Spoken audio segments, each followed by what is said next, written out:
अध्याय 6 ध्यान योग। श्री भगवानुवाच अनाश्रितः कर्मफलं कार्यं कर्म करोति यः स सन्न्यासी च योगी च न निरग्निर्न च अक्रियः। श्री भगवान ने कहा, जो पुरुष अपने कर्मफल के प्रति अनासक्त है और जो अपने कर्तव्य का पालन करता है वही सन्यासी और असली योगी है। वह नहीं जो ना तो अग्नि जलाता है और न कर्म करता है। यं सन्न्यासमिति प्राहुर्योगं तं विद्धि पाण्डव न ह्यसन्न्यस्तसंकल्पो योगी भवति कश्चन। हे पांडुपुत्र, जिसे सन्यास कहते हैं उसे ही तुम योग अर्थात परब्रह्म से युक्त होना जानो, क्योंकि इंद्रिय तृप्ति के लिए इच्छा को त्यागे बिना कोई कभी योगी नहीं हो सकता। आरुरुक्षोर्मुनिर्योगं कर्म कारणमुच्यते योगारूढ़स्य तस्यैव शमः कारणमुच्यते। अष्टांग योग के नव साधक के लिए कर्म साधन कहलाता है और योग सिद्ध पुरुष के लिए समस्त भौतिक कार्यकलापों का परित्याग ही साधन कहलाता है। यदा हि नेन्द्रियार्थेषु न कर्मस्वनुषज्जते सर्वसंकल्प सन्न्यासी योगारूढ़स्तदोच्यते। जब कोई पुरुष समस्त भौतिक इच्छाओं का त्याग करके न तो इंद्रिय तृप्ति के लिए कार्य करता है और न सकाम कर्मों में प्रवृत्त होता है तो वह योगारूढ़ कहलाता है। उद्धरेदात्मनात्मानं नात्मानम् अवसादयेत् आत्मैव हि आत्मनो बन्धु आत्मैव रिपुरात्मनः। मनुष्य को चाहिए कि अपने मन की सहायता से अपना उद्धार करे और अपने को नीचे न गिरने दे। यह मन बद्ध जीव का मित्र भी है और शत्रु भी। बन्धुरात्मात्मनस्तस्य येनात्मैवात्मना जितः अनात्मनस्तु शत्रुत्वे वर्तेतात्मैव शत्रुवत्। जिसने मन को जीत लिया है उसके लिए मन सर्वश्रेष्ठ मित्र है, किंतु जो ऐसा नहीं कर पाया उसके लिए मन सबसे बड़ा शत्रु बना रहेगा। जितात्मनः प्रशान्तस्य परमात्मा समाहितः शीतोष्ण सुख दुखेषु तथा मानापमानयोः। जिसने मन को जीत लिया है उसने पहले ही परमात्मा को प्राप्त कर लिया है, क्योंकि उसने शांति प्राप्त कर ली है। ऐसे पुरुष के लिए सुख दुख, सर्दी गर्मी एवं मान अपमान एक से हैं। ज्ञान विज्ञान तृप्तात्मा कूटस्थो विजितेन्द्रियः युक्त इत्युच्यते योगी समलोष्टाश्मकाञ्चनः। वह व्यक्ति आत्म साक्षात्कार को प्राप्त तथा योगी कहलाता है, जो अपने अर्जित ज्ञान तथा अनुभूति से पूर्णतया संतुष्ट रहता है। ऐसा व्यक्ति अध्यात्म को प्राप्त तथा जितेंद्रिय कहलाता है। वह सभी वस्तुओं को, चाहे वे कंकड़ हों, पत्थर हों या कि सोना, एक समान देखता है। सुहृन्मित्रार्युदासीन मध्यस्थद्वेष्य बन्धुषु साधुष्वपि च पापेषु समबुद्धिर्विशिष्यते। जब मनुष्य निष्कपट हितैषियों, प्रिय मित्रों, तटस्थों, मध्यस्थों, ईर्ष्यालुओं, शत्रुओं तथा मित्रों, पुण्यात्माओं एवं पापियों को समान भाव से देखता है तो वह और भी उन्नत माना जाता है। योगी युञ्जीत सततम् आत्मानं रहसि स्थितः एकाकी यत चित्तात्मा निराशीरपरिग्रहः। योगी को चाहिए कि वह सदैव अपने शरीर, मन तथा आत्मा को परमेश्वर में लगाए, एकांत स्थान में रहे और बड़ी सावधानी के साथ अपने मन को वश में करे।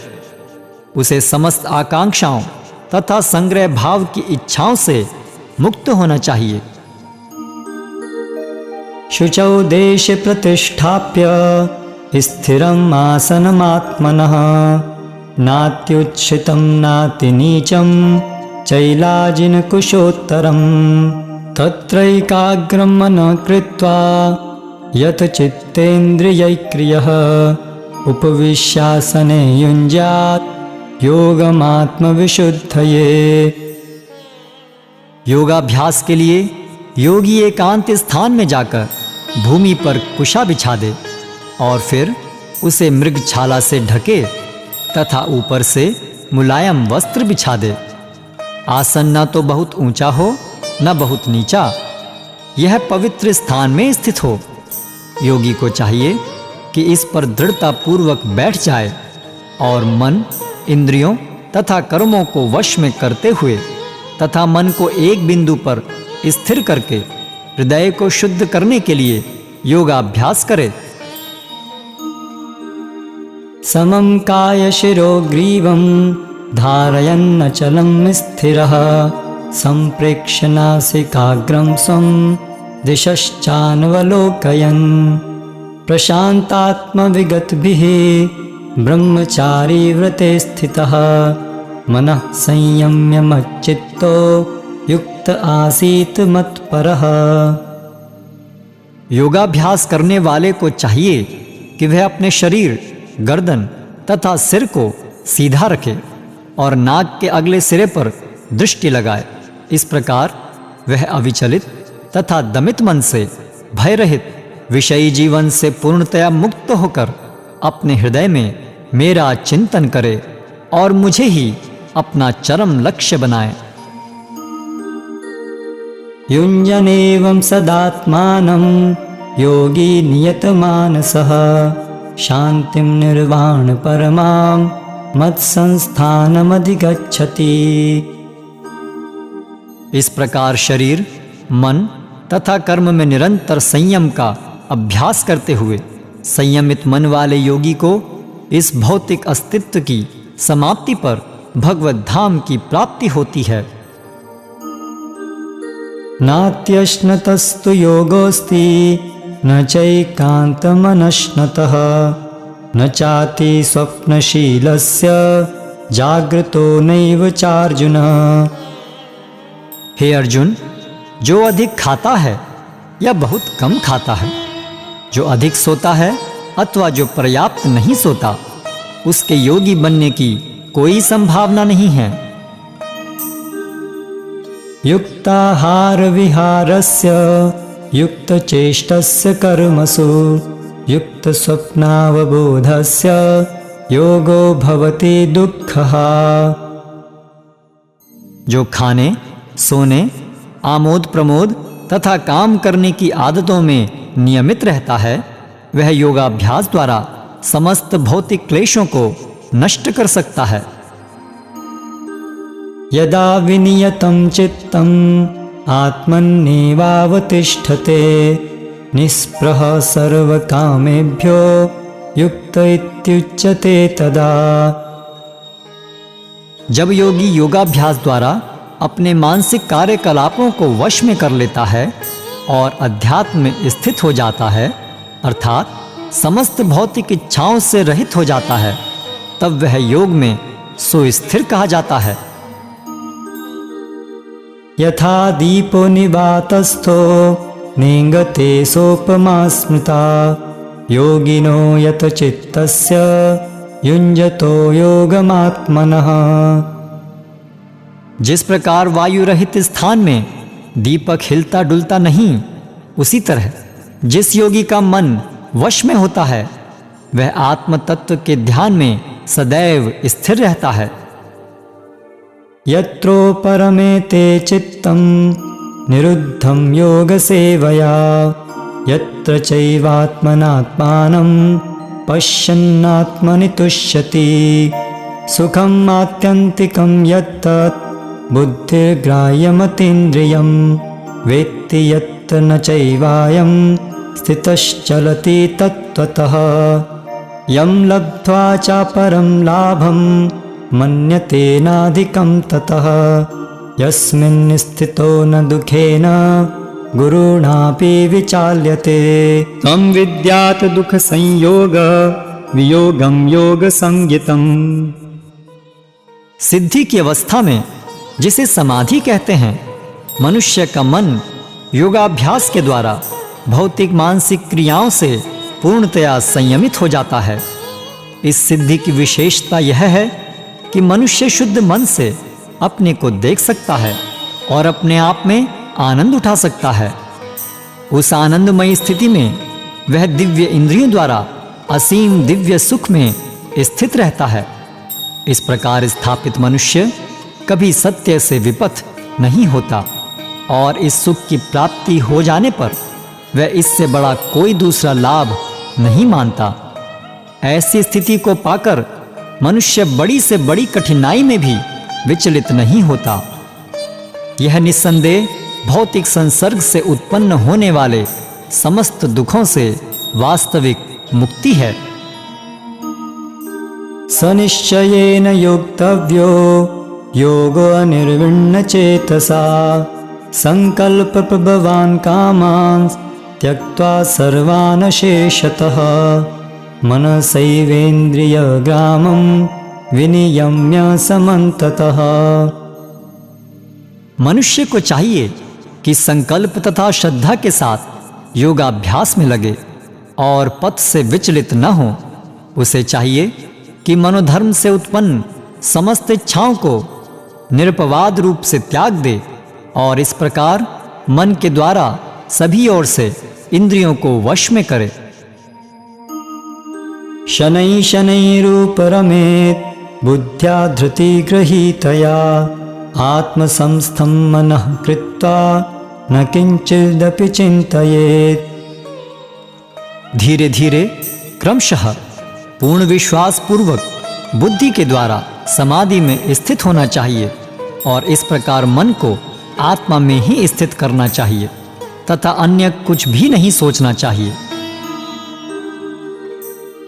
यतो यतो निश्चरति मनश्चंचलम् स्थिरं ततस्ततो नियम्यैतद् आत्मन्येव वशं नयेत्। मन अपनी चंचलता तथा अस्थिरता के कारण जहाँ कहीं भी विचरण करता हो, मनुष्य को चाहिए कि उसे वहां से खींचे और अपने वश में लाए। प्रशान्तमनसं येनं योगिनं सुखमुत्तमम् उपैति शान्तरजसं ब्रह्मभूतमकल्मषम्। जिस योगी का मन मुझ में स्थिर रहता है, वह निश्चय ही दिव्य सुख की सर्वोच्च सिद्धि प्राप्त करता है। वह रजोगुण से परे हो जाता है। वह परमात्मा के साथ अपनी गुणात्मक एकता को समझता है और इस प्रकार अपने समस्त विगत कर्मों के फल से निवृत्त हो जाता है। युञ्जन्नेवं सदात्मानं योगी विगतकल्मषः सुखेन ब्रह्म संस्पर्शम् अत्यंतं सुखमश्नुते। इस प्रकार योगाभ्यास में निरंतर लगा रहकर आत्मसंयमी योगी समस्त भौतिक कल्मष से मुक्त हो जाता है और भगवान की दिव्य प्रेमा भक्ति में परम सुख प्राप्त करता है।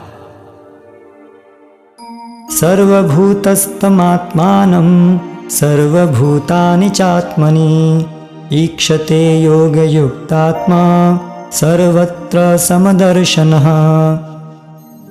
वास्तविक योगी समस्त जीवों में मुझको तथा मुझ में समस्त जीवों को देखता है। निस्संदेह स्वरूप सिद्ध व्यक्ति मुझ परमेश्वर को सर्वत्र देखता है। यो मां पश्यति सर्वत्र सर्वं च मयि पश्यति तस्याहं न प्रणश्यामि स च मे न प्रणश्यति। जो मुझे सर्वत्र देखता है और सब कुछ मुझ में देखता है, उसके लिए न तो मैं कभी अदृश्य होता हूं और न वह मेरे लिए अदृश्य होता है। सर्वभूतस्थितं यो मां भजत्येकत्वमास्थितः सर्वथा वर्तमानोऽपि स योगी मयि वर्तते। जो योगी मुझे तथा परमात्मा को अभिन्न जानते हुए परमात्मा की भक्ति पूर्वक सेवा करता है, वह हर प्रकार से मुझ में सदैव स्थित रहता है। आत्मौपम्येन सर्वत्र समं पश्यति यो अर्जुन सुखं वा यदि वा दुःखं स योगी परमो मतः। हे अर्जुन, वह पूर्ण योगी है जो अपनी तुलना से समस्त प्राणियों की उनके सुखों तथा दुखों में वास्तविक समानता का दर्शन करता है। अर्जुन उवाच योऽयं योगस्त्वया प्रोक्तः साम्येन मधुसूदन एतस्याहं न पश्यामि चञ्चलत्वात् स्थितिं स्थिराम्। अर्जुन ने कहा, हे मधुसूदन, आपने जिस योग पद्धति का संक्षेप में वर्णन किया है वह मेरे लिए अव्यावहारिक तथा असहनीय है, क्योंकि मन चंचल तथा अस्थिर है। चंचलं हि मनः कृष्ण प्रमाथि बलवत्दृढं तस्याहं निग्रहं मन्ये वायोरिव सुदुष्करम्। हे कृष्ण, चूंकि मन चंचल, उच्छृंखल, हठीला तथा अत्यंत बलवान है, अतः मुझे इसे वश में करना वायु को वश में करने से भी अधिक कठिन लगता है। श्री भगवानुवाच असंशयं महाबाहो मनो दुर्निग्रहं चलम् अभ्यासेन तु कौन्तेय वैराग्येण च गृह्यते। भगवान श्री कृष्ण ने कहा, हे महाबाहु कुंती पुत्र, निस्संदेह चंचल मन को वश में करना अत्यंत कठिन है, किंतु उपयुक्त अभ्यास द्वारा तथा व्यक्ति द्वारा ऐसा संभव है। असंयतात्मना योगो दुष्प्राप इति मे मतिः वश्यात्मना तु यतता शक्यो वाप्तुमुपायतः। जिसका मन उच्छृंखल है उसके लिए आत्म साक्षात्कार कठिन कार्य होता है, किंतु जिसका मन संयमित है और जो समुचित उपाय करता है उसकी सफलता ध्रुव है, ऐसा मेरा मत है। अर्जुन उवाच अयति हि श्रद्धयोपेतो योगाच्चलितमानसः अप्राप्य योग संसिद्धिं काम गतिं कृष्ण गच्छति। अर्जुन ने कहा, हे कृष्ण, उस असफल योगी की गति क्या है जो प्रारंभ में श्रद्धापूर्वक आत्म साक्षात्कार की विधि ग्रहण करता है, किंतु बाद में भौतिकता के कारण उससे विचलित हो जाता है और योग सिद्धि को प्राप्त नहीं कर पाता। कश्चिन्नो भय विभ्रष्ट छिन्नाभ्रमिव नश्यति अप्रतिष्ठो महाबाहो विमूढ़ो ब्रह्मणः पथि। हे महाबाहु कृष्ण, क्या ब्रह्म प्राप्ति के मार्ग से भ्रष्ट ऐसा व्यक्ति आध्यात्मिक तथा भौतिक दोनों ही सफलताओं से च्युत नहीं होता और छिन्न भिन्न बादल की भांति विनष्ट नहीं हो जाता, जिसके फलस्वरूप उसके लिए किसी लोक में कोई स्थान नहीं रहता? एतन्मे संशयं कृष्ण छेत्तुम् अर्हस्य शेषतः तदन्यः संशयस्यास्य छेत्ता नायुपपद्यते। हे कृष्ण, यही मेरा संदेह है और मैं आपसे इसे पूर्णतया दूर करने की प्रार्थना कर रहा हूं। आपके अतिरिक्त अन्य कोई ऐसा नहीं है जो इस संदेह को नष्ट कर सके। श्री भगवानुवाच पार्थ नैवेह नामुत्र विनाशस्तस्य विद्यते नहि कल्याणकृत् कश्चित् दुर्गतिं तात गच्छति। भगवान ने कहा, हे प्रथापुत्र, कल्याण कार्यों में निरत योगी का न तो इस लोक में और न परलोक में ही विनाश होता है। हे मित्र, भलाई करने वाला कभी बुराई से पराजित नहीं होता। प्राप्य पुण्यकृतां लोकान् उषित्वा शाश्वती समा शुचिनां श्रीमतां गेहे योगभ्रष्टोऽभिजायते। असफल योगी पवित्र आत्माओं के लोकों में अनेकानेक वर्षों तक भोग करने के बाद या तो सदाचारी पुरुषों के परिवार में या कि धनवानों के कुल में जन्म लेता है। अथवा योगिनामेव कुले भवति धीमताम् एतद्धि दुर्लभतरं लोके जन्म यदीदृशम्। अथवा यदि दीर्घ काल तक योग करने के बाद असफल रहे तो वह ऐसे योगियों के कुल में जन्म लेता है जो अति बुद्धिमान हैं। निश्चय ही इस संसार में ऐसा जन्म दुर्लभ है। तत्र तं बुद्धि संयोगं लभते पौरवदेहिकं यतते च ततो भूयः संसिद्धौ कुरुनंदन। हे कुरुनंदन, ऐसा जन्म पाकर वह अपने पूर्व जन्म की दैवी चेतना को पुनः प्राप्त करता है और पूर्ण सफलता प्राप्त करने के उद्देश्य से वह आगे उन्नति करने का प्रयास करता है। पूर्वाभ्यासेन तेनैव ह्रियते यवशोऽपि सः जिज्ञासुरपि योगस्य शब्द ब्रह्माति वर्तते। अपने पूर्व जन्म की दैवी चेतना से वह न चाहते हुए भी स्वतः योग के नियमों की ओर आकर्षित होता है। ऐसा जिज्ञासु योगी शास्त्रों के अनुष्ठानों से परे स्थित होता है। प्रयत्नाद्यतमानस्तु योगी संशुद्धि किल्बिषः अनेक जन्म संसिद्धः ततो याति परां गतिम्।